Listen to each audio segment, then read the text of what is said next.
उमापूर या ठिकाणी जो अखंड हरिनाम सप्ताह चालू आहे, या सप्ताहामध्ये जे भाविक मोठ्या उत्साहाने आणि आनंदाने या ठिकाणी भजन आणि कीर्तन करत आहेत, परंतु दर्शक त्यांच्या पोटामध्ये पडल्याशिवाय ते ह्या सर्व गोष्टी करू शकत नाही। तुम्हाला माहिती आहे की साधारण आपण म्हणतो आधी पोटोबा आणि मग विठोबा, या सर्व परिसरामध्ये हा जो काही विठोबा जोरात चालू आहे प्रियांनो, त्याच्या पाठीमागं आहे हे प्रिय लोक, हे जे या ठिकाणी आचार्य आहेत, ह्या सर्वांची काळजी या ठिकाणी घेत आहेत, स्वादिष्ट जेवण तयार करत आहेत आणि या ठिकाणी 24 घंटे अन्न छत्र चालू आहे।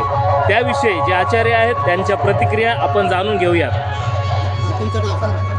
बंडू त्र्यंबकाशी रोज किती लोकांचा स्वयंपाक करतात ते तुम्ही सांगा। पर डे कमीत कमी आम्ही 60 ते 65,000 लोकांचा स्वयंपाक करतो पर डे।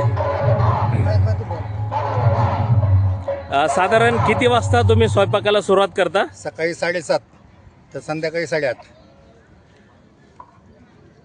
आणि आपली किती लोकांची टीम या ठिकाणी आहे? आता सध्या 39, उद्या 50 होईल। ओके।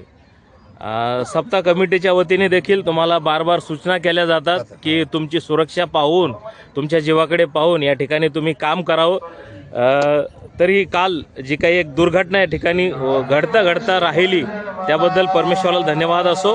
तर सप्ताह कमिटी तुम्हाला जे काही सूचना देते त्या सूचना तुमच्या सुरक्षेसाठी आहेत, तर काटेकोरपणे त्यांचं तुम्ही पालन करायला पाहिजे। अजून तुमच्यापैकी कोणाला काही प्रतिक्रिया द्यायची आहे का?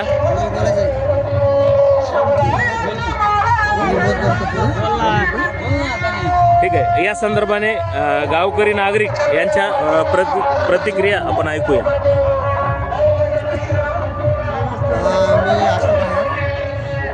उमापूर येथील आणि उमापूर परिसरातील मारुतीची वाडी आणि तसं आपल्या उमापूर परिसरातील जवळपास 30 ते 35 जे काही खेडेगाव असतील ते सर्वांचं मिळून आणि प्रत्येक जाती धर्माचा इथं कुठलाही भेदभाव न करता हा अखंड हरिनाम सप्ताह जो चालू आहे आपल्या उमापूरमध्ये, हे 74वा हरिनाम सप्ताह चालू आहे।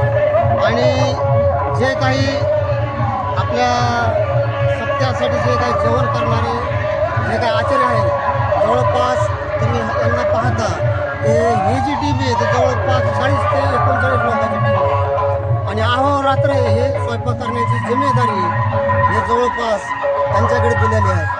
जर एखाद्या खेड्यागावातून जर काही भाकरीचं प्रमाण किंवा पोळ्याचं प्रमाण जर कमी जर आलं तर हे स्वतः जो मेन आचार्य आहे, त्यांचे जे काही मेन बॉस आहेत ते जाऊन आधी पाहतात की बाबा भाकरी किती आलेली आहे, त्याच्यानंतर चटणी किती आली आहे, तुमचं जे काही खाद्य असेल त्याची पूर्ण आधी चौकशी करतात आणि त्याच्यानंतर इकडं जे काही आपण जे पाहतो हे जे भांडी भांडण लावलेलं आहे याच्यामध्ये ते कमी जास्त करून ॲडजस्ट करतात, जेणेकरून जेवढे काही भक्त इथं आले सप्त्यासाठी त्यांना काही प्रॉब्लेम येऊ नये। आणि तसंच पाण्याची व्यवस्था भरपूर आहे।